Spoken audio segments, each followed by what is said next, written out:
Last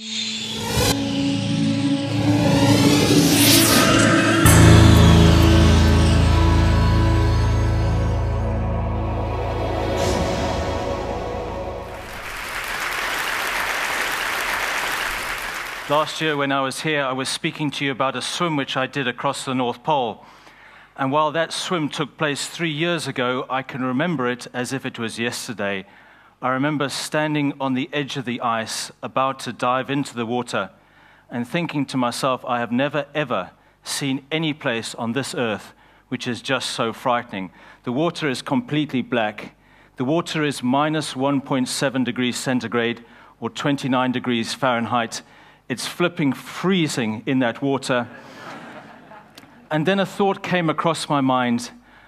If things go pear-shaped on this swim, how long will it take for my frozen body to sink the 4.5 kilometers to the bottom of the ocean? And then I said to myself, I've just got to get this thought out of my mind as quickly as possible. And the only way I can dive into that freezing cold water and swim a kilometer is by listening to my iPod and really revving myself up, listening to everything from beautiful opera all the way across to Puff Daddy, and then committing myself 100%. There is nothing more powerful than a made-up mind. And then walking up to the edge of the ice and just diving into the water. And that swim took me 18 minutes and 50 seconds, and it felt like 18 days. And I remember getting out of the water and my hands feeling so painful, and looking down at my fingers, and my fingers were literally the size of sausages, because, you know, we're made partially of water. When water freezes, it expands, and so the cells in my fingers had frozen and expanded and burst. And the most immediate thought when I came out of that water was the following: I'm never, ever going to do another cold water swim in my life again. Anyway, last year I heard about the Himalayas and the melting of the and the melting of the glaciers because of climate change. I heard about this lake, Lake Imja. This lake has been formed in the last couple of years because of the melting of the glacier. The glacier has gone all the way up the mountain and left in its place this big lake. And I firmly believe that what we're seeing in the Himalayas is the next great big battleground on this earth. Nearly 2 billion people, so 1 in 3 people on this earth, rely on the water from the Himalayas. And with a population increasing as quickly as it is, and with the water supply from these glaciers because of climate change decreasing so much, I think we have a real risk of instability. North, you've got China. South, you've got India, Pakistan, Bangladesh, all these countries. And so I decided to walk up to Mount Everest, the highest mountain on this earth, and go and do a symbolic swim underneath the summit of Mount Everest. Now, I don't know if any of you have had the opportunity to go to Mount Everest, but it's quite an ordeal getting up there. 28 great, big, powerful yaks carrying all the equipment up onto this mountain. I don't just have my Speedo, but there's a big film crew who then send all the images around the world. The other thing which was so challenging about this swim is not just the altitude. I wanted to do the swim at 5,300 meters above sea level, so it's right up in the heavens. It's very, very difficult to breathe. You get altitude sickness. It feels like you've got a man standing behind you with a hammer, just hitting your head all the time. That's not the worst part of it. The worst part was this year, was the year where they decided to do a big cleanup operation on Mount Everest. Many, many people have died on Mount Everest, and this was the year they decided to go and recover all the bodies of the mountaineers and then bring them down the mountain. And when you're walking up the mountain to attempt to do something which no human has ever done before, and in fact, no fish. There are no fish up there swimming at 5,300 meters.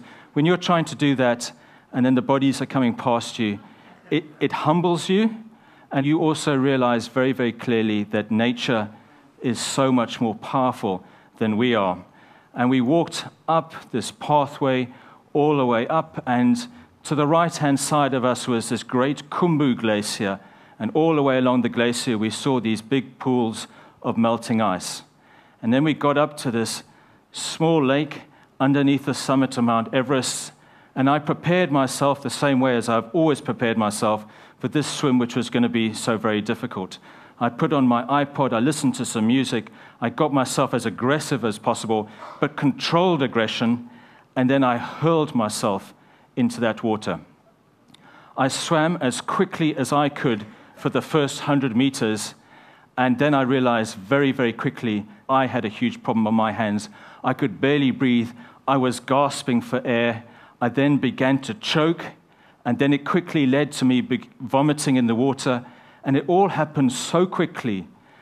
I don't know how it happened, but I went underwater, and luckily the water was quite shallow, and I was able to push myself off the bottom of the lake and get up and then take another gasp of air, and then I said, carry on, carry on, carry on. I carried on for another 5 or 6 strokes, and then I had nothing in my body, and I went down to the bottom of the lake. And I don't know where I got it from, but I was able to somehow pull myself up and as quickly as possible get to the side of the lake. I've heard it said that drowning is the most peaceful death that you can have. I have never, ever heard such utter bollocks. It is the most frightening and panicky feeling that you can have. I got myself to the side of the lake, my crew grabbed me, and then we walked as quickly as we could down over the rubble, down to our camp.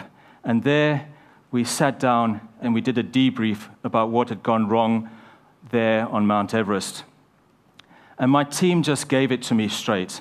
They said, Lewis, you need to have a radical tactical shift if you want to do this swim.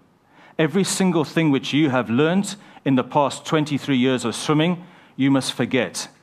Every single thing which you learned when you were serving in the British Army about speed and aggression, you put that to one side. We want you to walk up the hill in another 2 days' time, take some time to rest and think about things. We want you to walk up the mountain in 2 days' time, and instead of swimming fast, swim as slowly as possible. Instead of swimming crawl, swim breaststroke. And remember, never ever swim with aggression.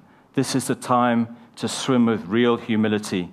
And so we walked back up to the mountain 2 days later, and I stood there on the edge of the lake, and I looked up at Mount Everest, and she is one of the most beautiful mountains on the earth, and I said to myself, just do this slowly, and I swam across the lake, and I can't begin to tell you how good I felt when I came to the other side. But I learned 2 very, very important lessons there on Mount Everest, and I thank my team of Sherpas who taught me this.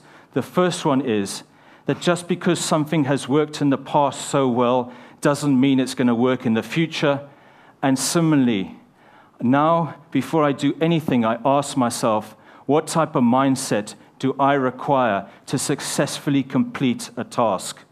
And taking that into the world of climate change, which is frankly the Mount Everest of all problems, just because we've lived the way we have lived for so long, just because we have consumed the way we have for so long, and populated the earth the way we have for so long, doesn't mean that we can carry on the way we are carrying on. The warning signs are all there. When I was born, the world's population was 3.5 billion people. We're now 6.8 billion people, and we're expected to be 9 billion people by 2050. And then the second lesson, the radical tactical shift. And I've come here to ask you today, what radical tactical shift can you take in your relationship to the environment, which will ensure that our children and our grandchildren live in a safe world, in a secure world, and most importantly, in a sustainable world? And I ask you please to go away from here and think about that one radical tactical shift which you could make, which will make that big difference, and then commit 100% to doing it, blog about it, tweet about it, talk about it, and commit 100%, because very, very few things are impossible to achieve if we really put our whole minds to it. So thank you very, very much.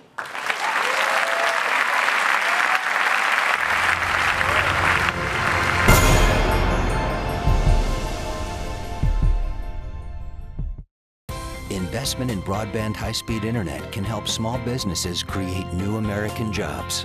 Small businesses are being formed. dreams are being launched.